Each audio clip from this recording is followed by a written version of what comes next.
റിച്ചിയാണ് ആദ്യം എഴുന്നേറ്റത്. പൊന്നു അപ്പോഴും നല്ല ഉറക്കമായിരുന്നു.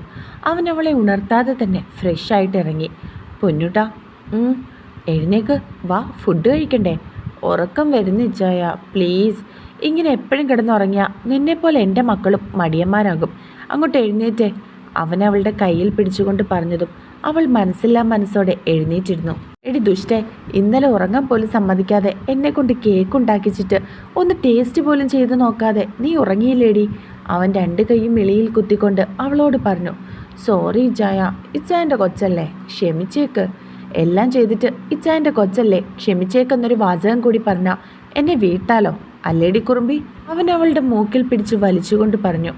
ആ കേക്ക് മുഴുവൻ ഞാൻ ഇന്ന് തന്നെ കഴിച്ചോളാം, പോരെ? അയ്യോ വേണ്ട, ഇനി അതെല്ലാം കൂടി കഴിച്ചിട്ട് വേണം മുഴുവനും ഛർദ്ദിച്ചു കളയാൻ. വാ കുളിക്കാം. തണുപ്പയച്ചായ, ചൂടുവെള്ളം ഉണ്ടേ കുളിക്കാം. എന്തുവാടി രാത്രി മുഴുവൻ ചൂടെടുക്കുന്നെന്ന് പറയും, രാവിലെ കുളിക്കാൻ പറയുമ്പോൾ അവൾക്ക് തണുപ്പും. അറിയില്ല ചായ, രാത്രി ഭയങ്കര ചൂടാ, ഡ്രസ്സൊക്കെ ശരീരത്തിൽ ഒട്ടിപ്പിടിക്കുന്നത് പോലെ തോന്നും. സാരമില്ല, ഞാൻ ചൂടുവെള്ളം ഉണ്ടാക്കിക്കൊണ്ട് വരാം, നീ പല്ല് തേച്ച് നിൽക്ക്. ശരി. അവൾ പറഞ്ഞുകൊണ്ട് ബാത്റൂമിൽ കയറിയതും അവൻ താഴേക്കിറങ്ങി. ഒരു വെള്ളിയാഴ്ച. റിച്ചി ബാഗിൽ ഡ്രസ്സുകളൊക്കെ അടുക്കി വെക്കുകയാണ്. പൊന്നു, ഇങ്ങനെ വീർപ്പിച്ച് വെക്കാതെടി, ഈ മുഖം കണ്ടിട്ട് എങ്ങനെയാണ് ഞാൻ പോകുന്നത്? എന്നെ കൊണ്ടുപോവില്ലല്ലോ, അവൾ പറഞ്ഞുകൊണ്ട് കണ്ണുകൾ നിറച്ചു. എടി, ഞാൻ പറയുന്നത് നീ മനസ്സിലാക്ക്. ഇപ്പം ഈ അവസ്ഥയിൽ അത്രയും ദൂരെ യാത്ര ചെയ്യാൻ പറ്റാത്തത് കൊണ്ടല്ലേ ഇച്ചായൻ കൊണ്ടുപോകാത്തത്. അല്ലെങ്കിൽ നീ ഇല്ലാതെ ഞാൻ പോകുമെന്ന് നിനക്ക് തോന്നുന്നുണ്ടോ? ഇപ്പം എന്തിനാ അത്യാവശ്യപ്പെട്ട് പോകുന്നേ? എടി, അവിടെ ഓഫീസിൽ ഫുള്ള് തിരിഞ്ഞു കിടക്കുക. എബിയെ കൊണ്ട് ഒറ്റയ്ക്ക് പറ്റില്ലല്ലോ. നമ്മളന്ന് പോകാനിരുന്നപ്പോഴല്ലേ ഇങ്ങനെയൊക്കെ സംഭവിച്ചത്. എന്നിട്ടും ഇത്രയും മാസം ഞാൻ പോകാതെ നിന്നില്ലേ? ഞാനും കിച്ചുവും കൂടി പോയിട്ട് കിച്ചുവിനെ എല്ലാം പറഞ്ഞേൽപ്പിച്ചിട്ട് ഇച്ചായൻ പെട്ടെന്ന് വരുമല്ലോ എൻ്റെ കൊച്ചിൻ്റെ അടുത്തേക്ക്. അവൻ പറഞ്ഞുകൊണ്ട് അവളുടെ കവളിൽ ചുംബിച്ചു. അവൾ അവൻ്റെ നെഞ്ചിലേക്ക് വീണ് കരഞ്ഞു. എടി കരയാതെ പ്ലീസ്, നല്ല കൊച്ചല്ലേ, ഇങ്ങനെ കരഞ്ഞുകൊണ്ട് ഇച്ചായനെ പറഞ്ഞു വിടല്ലേ. അവൻ അവളുടെ മുഖമുയർത്തി കണ്ണുനീർ തുടച്ചു കൊടുത്തുകൊണ്ട് പറഞ്ഞു. പെട്ടെന്ന് വരുമോ? നാളെ കഴിഞ്ഞു വരും, പ്രോമിസ്. അതിൽ കൂടുതൽ ഒന്നും നീ ഇല്ലാതെ എനിക്ക് അവിടെ പറ്റില്ല. അവൻ പറഞ്ഞുകൊണ്ട് അവളുടെ നെറ്റിയിൽ ചുംബിച്ചു. പൊന്നു. അവളൊന്ന് മൂളി. മാളുമോളായിട്ട് തല്ലുണ്ടാക്കരുത്. ആഹാരം സമയത്തിന് കഴിക്കണം. വേണ്ട, ഛർദ്ദിക്കാൻ വരുന്നു എന്നൊക്കെ പറഞ്ഞ് ആഹാരം കഴിക്കാതിരുന്നാൽ നോക്കിക്കോ, ഞാൻ മമ്മിയെ വിളിച്ച് ചോദിക്കുന്നുണ്ട്. രാവിലെയും വൈകിട്ടുമുള്ള മരുന്ന് കഴിക്കണം. ഒറ്റയ്ക്ക് എങ്ങോട്ടേക്കും പോകരുത്. ബാത്റൂമിൻ്റെയും റൂമിൻ്റെയും ഡോർ ലോക്ക് ചെയ്യരുത്. ഇങ്ങനെ ഇരുന്ന് മൂളാനല്ല പറയുന്നത്. എടി ഇങ്ങോട്ട് നോക്ക്. അവൻ അവളുടെ താടിത്തുമ്പിൽ പിടിച്ചുയർത്തി. അവൾ നിറകണ്ണുകളോടെ അവൻ്റെ മുഖത്തേക്ക് നോക്കി. എന്തിനാ ഇങ്ങനെ കരയുന്നേ? പോകണ്ട ഇച്ചായ. എടി, ഞാൻ ഗൾഫിൽ പോകുമല്ല, ഒരു ദിവസത്തെ കാര്യമല്ലേ ഉള്ളൂ. ഞാൻ ഇങ്ങോട്ട് തന്നെയല്ലേ തിരിച്ചു വരുന്നത്. ഞാൻ ഇറങ്ങട്ടേടി.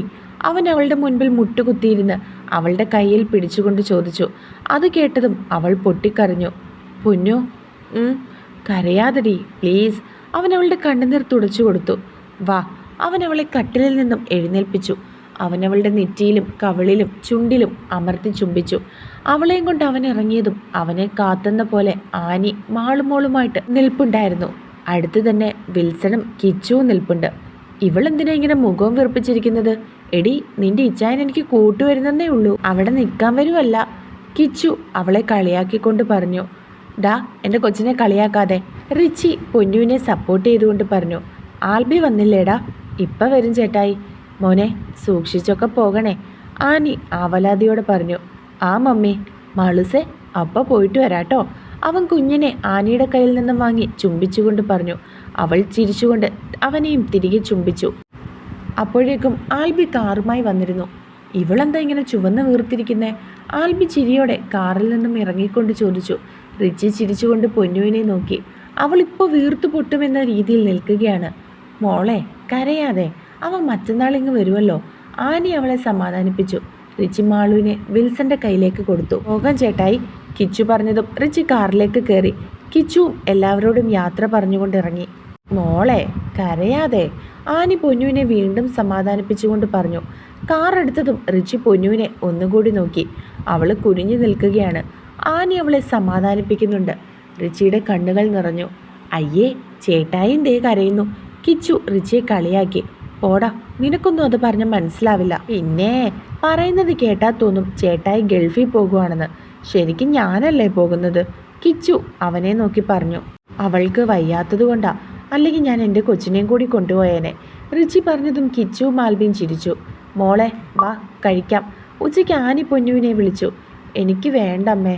അതൊന്നും പറഞ്ഞാൽ പറ്റില്ല. വന്നേ കഴിക്കാം. എനിക്ക് സത്യമായിട്ടും വേണ്ടാത്തോണ്ടാ അമ്മേ. ഇങ്ങോട്ട് വന്നേ, അല്ലെങ്കിൽ ദേ ഇപ്പം ഞാൻ റിച്ചിയെ വിളിക്കും. എനിക്ക് വിശപ്പില്ല. അവൾ വീണ്ടും പറഞ്ഞു. സാരമില്ല, വാ അമ്മ വാരിത്തരാം, കുറച്ച് കഴിച്ചാൽ മതി. അവൾ ഡൈനിങ് ടേബിളിൽ വന്നിരുന്നതും ആനി അവൾക്ക് കുറച്ച് ചോറെടുത്ത് വാരിക്കൊടുത്തു. അപ്പോഴാണ് അവൾക്ക് ഫോൺ വന്നത്. അമ്മേ, ഫോൺ ഇച്ചായനായിരിക്കും. അവൾ പറഞ്ഞുകൊണ്ട് കസേരയിൽ നിന്നും ചാടി എഴുന്നേറ്റു. മോളെ, ഇങ്ങനെ പെട്ടെന്ന് എഴുന്നേൽക്കാതെ, ഞാൻ എടുത്തിട്ട് വരാം, മോൾ ഇവിടെ ഇരിക്കുക. അതും പറഞ്ഞ് ചോറ് അവിടെ വെച്ചിട്ട് അവർ ഫോൺ എടുത്തു കൊടുത്തു. റിച്ചി വീഡിയോ കോൾ ചെയ്തതായിരുന്നു. പൊന്നൂട്ടാ, ഇച്ചായ, അവൾ വിളിച്ചുകൊണ്ട് കണ്ണുകൾ നിറച്ചു. ദേ കരയാനാണെങ്കിൽ ഞാൻ ഫോൺ വെക്കും കേട്ടോ, അവൻ കപട ദേഷ്യത്തോടെ പറഞ്ഞു. കരയില്ല, അവൾ പറഞ്ഞുകൊണ്ട് കണ്ണുകൾ തുടച്ചു. ചോറ് കഴിച്ചോ? കഴിക്കുക. ഇച്ചായനോ? ഇവിടെ ഒരു ഹോട്ടലിൽ നിർത്തിയടി, കഴിക്കാൻ പോവുക. മമ്മി എവിടെ? ദേ ഇവിടെയുണ്ട്. അവൾ ആനിക്ക് നേരെ ഫോൺ നീട്ടി. റിച്ചി, ആ മമ്മിയും കഴിക്കുവാണോ? ഏയ് അല്ലടാ, മോൾക്ക് വാരിക്കൊടുക്കുക. ഒരുപാട് നിർബന്ധിച്ചിട്ടാ കഴിക്കാൻ സമ്മതിച്ചത്. ആനി പറഞ്ഞിട്ട് പൊന്നൂനെ നോക്കിയതും അവൾ വേണ്ടായിരുന്നു എന്ന രീതിയിൽ ആനിയെ നോക്കി. ഞാൻ അങ്ങോട്ടേക്ക് വരട്ടെ, അവൾക്ക് ക്ഷീണം എന്തെങ്കിലും ഉണ്ടെങ്കിലാ. വയ്യാതെ ഇരിക്കണമെന്നൊന്നും ഞാൻ നോക്കില്ല. ഒരു വീക്ക് കൂടി വെച്ച് കൊടുക്കുമെന്ന് പറഞ്ഞേക്കവളോട്. റിച്ചി പറഞ്ഞതും പൊന്നു ദയനീയമായി വീണ്ടും ആനിയുടെ മുഖത്തേക്ക് തന്നെ നോക്കി. ഇല്ല, കൊച്ചു കഴിക്കും അല്ലേ? ആനി പൊന്നുവിനെ നോക്കി പറഞ്ഞതും അവൾ തലകുലുക്കി. മോളെന്തേ മമ്മി? അവളും അവളുടെ അപ്പച്ചനും കൂടി തോട്ടത്തിലേക്ക് പോയടാ. ആനി ചിരിച്ചുകൊണ്ട് പറഞ്ഞു. ശരി, അവൾക്ക് ഫുഡ് കൊടുക്കും മമ്മി, ഞാൻ പിന്നെ അവളെ വിളിച്ചോളാം.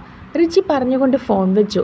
അമ്മ പറയണ്ടായിരുന്നു, ഇനിയിപ്പോൾ വിളിക്കുമ്പോൾ ഞാൻ വഴക്ക് കേൾക്കണം. കഴിക്കാൻ മടി കാണിച്ചാൽ ഇനിയും ഞാൻ പറയും. അവനില്ലാത്തോണ്ടല്ലേ നിനക്ക് പേടിയില്ലാത്തത്. ആനിക്ക് അവളുടെ ദേഷ്യത്തോടെ പറഞ്ഞതും പൊന്നു അവരെ നോക്കി ചിരിച്ചു കാണിച്ചു.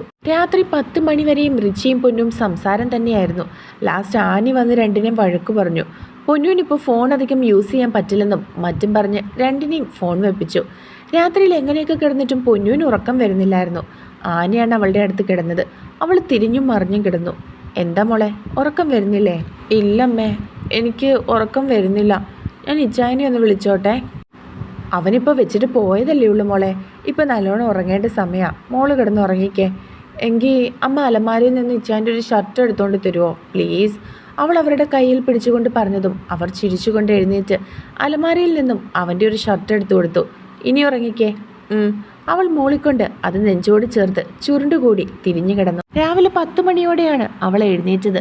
എഴുന്നേറ്റ ഉടനെ അവൾ മൊബൈലെടുത്ത് റിച്ചി വിളിച്ചിട്ടുണ്ടോ എന്ന് നോക്കി. എന്നാൽ ഒരു മിസ് കോൾ പോലും അതിലില്ലായിരുന്നു. അവൾ കട്ടിലിൽ ചാരിയിരുന്നു കൊണ്ട് അവനെ വിളിച്ചു. ലാസ്റ്റ് ബെല്ലടിച്ചതും അവൻ ഫോൺ എടുത്തു. പൊന്നു, ഞാൻ അങ്ങോട്ട് വിളിച്ചോളാം, വെക്ക്, ഞാൻ കുറച്ച് തിരക്കില്ല. അവൻ അതും പറഞ്ഞ് ഫോൺ കട്ട് ചെയ്തു. അവൾക്ക് ദേഷ്യം വന്നു. അവൾ വീണ്ടും വിളിച്ചു. 2 തവണ അവൾ വിളിച്ചപ്പോഴും അവൻ ഫോൺ കട്ട് ചെയ്ത് വിടുകയായിരുന്നു. അവൾക്ക് വിഷമവും ദേഷ്യവും വന്നു. അവൾ വീണ്ടും വാശിയോടെ വിളിച്ചു. നിനക്കെന്താ പറഞ്ഞ് മനസ്സിലാവില്ലേ? ഞാൻ അങ്ങോട്ട് വിളിച്ചോളാമെന്ന് പറഞ്ഞില്ലേ? അവൻ എടുത്തപാട് ദേഷ്യത്തോടെ അവളോട് പറഞ്ഞു.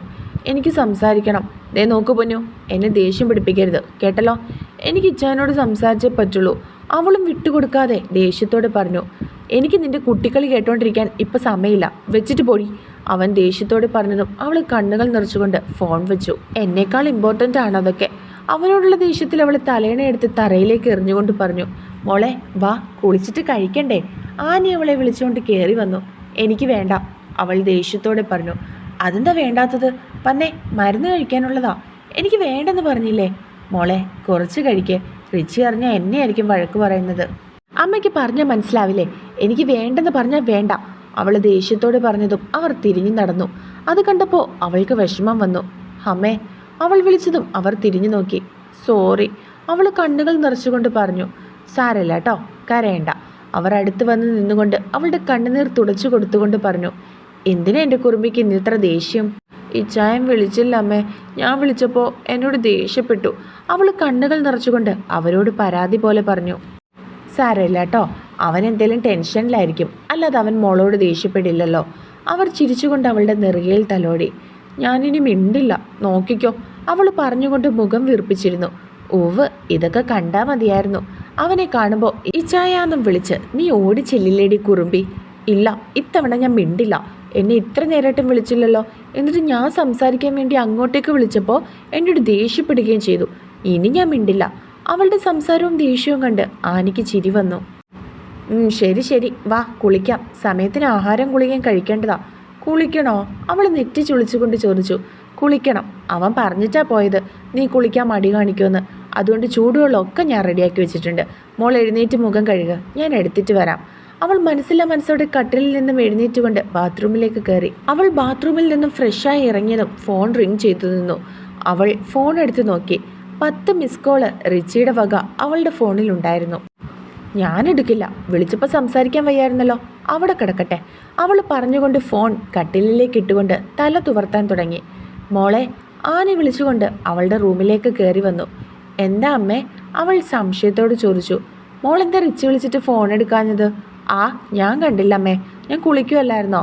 അവൾ വലിയ മൈൻഡില്ലാതെ പറഞ്ഞു. അത് കേട്ട് അവർക്ക് ചിരി വന്നു. ദേ, അവൻ ഫോണിലുണ്ട്, സംസാരിക്കുക. ആനി അവളുടെ നേരെ ഫോൺ നീട്ടി. പിന്നെ വിളിക്കാൻ പറയേ, ഞാൻ കുറച്ച് തിരക്കില്ല. അവൾ പറഞ്ഞുകൊണ്ട് മുടി തുവർത്തി. എന്തു തിരക്ക്? ആനി അവളുടെ വാശിയാണെന്ന് മനസ്സിലാക്കിയിട്ടും സംശയത്തോട് ചോദിച്ചു. ഞാൻ മുടി തോർത്തുവാ, അമ്മ കണ്ടില്ലേ? ശരി ശരി. അവർ ചിരിച്ചുകൊണ്ട് മുറിയിൽ നിന്നും ഇറങ്ങി ഫോണെടുത്ത് ചെവിയിലേക്ക് വെച്ചു. റിച്ചി, വാശി അവൾക്ക് അല്ലേ? സാരമില്ല, ഞാൻ വന്നിട്ട് ശരിയാക്കി കൊടുത്തോളാം. നിനക്കറിയാവുന്നതല്ലേ റിച്ചി, അവൾക്കിപ്പോൾ പെട്ടെന്ന് വിഷമവും ദേഷ്യമൊക്കെ വരുമെന്ന്. പിന്നെ എന്തിനാ അവളോട് നീ ദേഷ്യപ്പെട്ടത്? അത് അപ്പോഴത്തെ ടെൻഷനിൽ അവൾ വിളിച്ചപ്പോൾ ദേഷ്യപ്പെട്ടതാ മമ്മി. സാരമില്ല, മമ്മി അവൾക്ക് ഫുഡ് കൊടുക്ക്, ഞാൻ പിന്നെ വിളിക്കാം. അവൻ അതും പറഞ്ഞ് ഫോൺ വെച്ചു. തോന്നുമ്പോൾ ദേഷ്യപ്പെടും, പിന്നെ സ്നേഹിക്കും. ഞാനിന്ന് സംസാരിക്കാൻ വിളിച്ചപ്പോൾ എന്തൊരു ജാടയും പത്രാസുവാ. ഭാര്യ ബാംഗ്ലൂരിൽ പെറ്റ് കിടക്കുന്നോ? ഇത്രയും തിരക്ക്. ഇനി ഞാൻ സംസാരിക്കില്ല. അവൾ സ്വയം പറഞ്ഞുകൊണ്ട് റൂമിൽ നിന്നും ഇറങ്ങി.